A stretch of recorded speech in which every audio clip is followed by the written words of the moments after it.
Halo masyarakat Maya, kembali lagi bersama Anda dan pada video kali ini gue mau sedikit sharing tentang bagaimana caranya kita bisa berpikir kritis dengan mengikuti cara berpikir seorang arsitek. Kenapa dengan cara berpikir seorang arsitek? Kalian akan tahu karena arsitek itu berpikir dengan sangat balance sekali antara berpikir secara terstruktur kemudian berpikir secara kreatif. Dan ini adalah dua hal yang sangat berlawanan kalau misalkan kalian paham, karena terstruktur itu adalah full thinking of the left side of brain, dan kreatif itu adalah sisi yang lainnya atau di otak-atik.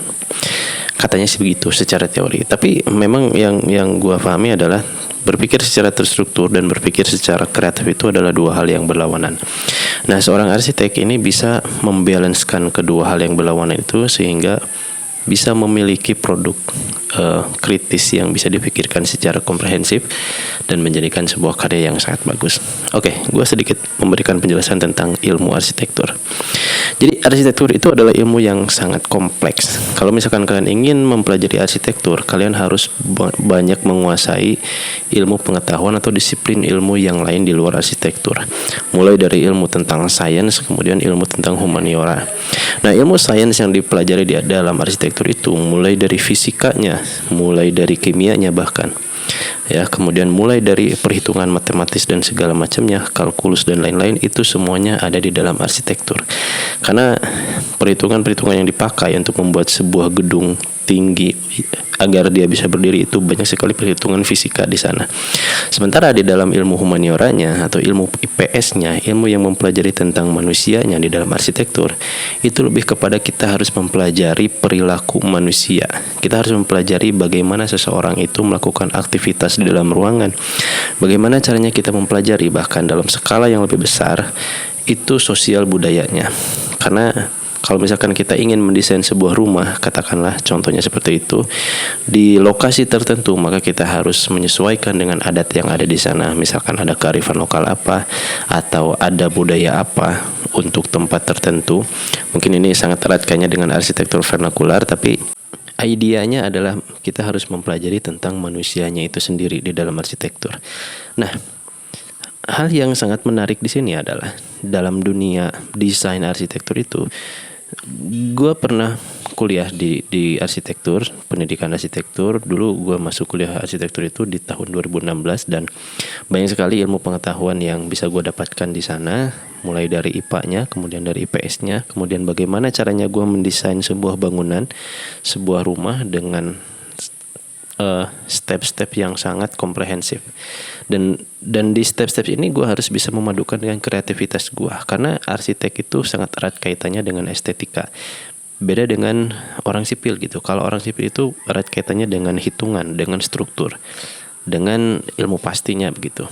Tapi kalau arsitek itu lebih kepada estetikanya. Jadi perbedaan antara arsitek dengan sipil itu adalah, kalau kita sebagai arsitek itu mungkin ya simpelnya tuh gini, bagaimana caranya kita membuat bangunan itu yang indah, yang estetis, yang bernilai seni gitu, yang dilihat atau dipandang secara indah. Nah, orang sipilnya mereka bergerak di area yang bagaimana mereka bisa membuat bangunan itu berdiri secara kokoh begitu. Jadi dua hal ini memang sangat bertentangan, tapi disitulah komunikasinya terhubung gitu antara arsitek dan sipil. Tapi untuk arsitek itu sendiri, kita tidak hanya mempelajari tentang bagaimana bangunan itu terlihat bagus, bagaimana bangunan itu terlihat estetik atau instagramable begitu. Tapi kita juga harus bisa mempelajari sisi-sisi dasarnya dari ilmu sipil, kayak misalkan strukturnya secara basic gitu ya.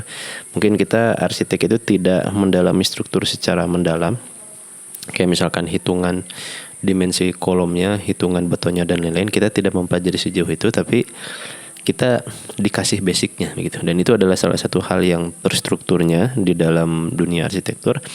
Tapi di sini tuh yang uniknya adalah pada saat kita ingin mendesain sebuah rumah, kita harus bisa memadukan kedua sisi yang berlawanan ini gitu, sehingga nanti akan menghasilkan satu produk yang bagus. Yang pertama adalah sisi terstrukturnya. Kita harus mempelajari dulu perilaku manusianya. Kita harus mengidentifikasi dulu, misalkan rumah ini akan ditempati oleh siapa, penghuninya berapa, aktivitasnya apa aja, butuh ruangan apa aja, lokasinya di mana, luas tanahnya berapa, luas bangunannya berapa, kemudian style yang ingin dipakai itu seperti apa, dan itu pokoknya data-data yang kita ambil itu kayak kita tuh harus meriset gitu. Artinya kita kayak harus membuat sebuah karya tulis ilmiah. Kita harus mengidentifikasi, kita harus merumuskan masalah, kita harus membuat solusi-solusi di dalam masalah itu. Which is ini adalah hal-hal yang sangat berkaitan dengan analitik gitu. Kita harus menganalisa semua hal yang nanti akan menjadi data pendukung untuk membuat sebuah rumah begitu. Nah, di sisi lain kita itu harus membuat rumah yang estetik. Kita itu harus membuat rumah yang bagus, yang terlihat indah. Dan disinilah aktivitas untuk kreatif itu dimulai. Arsitektur itu punya 3 core sebenarnya. Yang pertama adalah fungsi, yang kedua adalah kekuatan, dan yang ketiga ini adalah keindahan. Ini teori arsitektur yang paling terkenal dari Vitruvius. Nah, bagaimana caranya kita membalancekan semua ini? Ini yang menjadi prinsip sebenarnya untuk orang secara universal. Karena di sini gue makanya bilang berpikir seperti seorang arsitek adalah bagaimana caranya kita itu ngebalance 2 hal yang sangat berlawanan ini, which are analitik dan creativity gitu. Karena analitik ini memerlukan otak kiri itu, dan kreativitas ini memerlukan otak kanan, sehingga pikiran kita itu nanti akan balance untuk menghasilkan sebuah produk. Nah, yang menjadi masalahnya di sini adalah terkadang kita sedikit kesulitan gitu untuk ngeblend mana yang harus kita utamakan gitu. Apakah porsinya itu lebih banyak ke analitiknya diikuti oleh kreativitas, atau membuat analitik yang mengikuti kreativitas. Nah, ini tergantung preferensi masing-masing. Tapi intinya di sini adalah pada saat kita memiliki mindset seperti seorang arsitek, yang mana kita punya analitik dan kita punya kreativitas, dan pada saat kita menggabungkan kedua ini menjadi satu produk yang bagus, di situ kita sudah bisa berpikir kritis gitu. Karena menurut gue sekarang yang namanya berpikir kritis itu adalah suatu hal yang sangat diperlukan menyikapi zaman yang sekarang ini. Banyak sekali fenomena-fenomena yang mengganggu pikiran kita dan menjauhkan kita untuk berpikir kritis, mulai dari fenomena brain rot, mulai dari fenomena horor-hororan, gaib-gaiban dan segala macamnya, yang bisa membuat fungsi otak kita itu menjadi turun gitu, kognitif kita jadi bermasalah karena kita sering terpapar hal-hal seperti itu.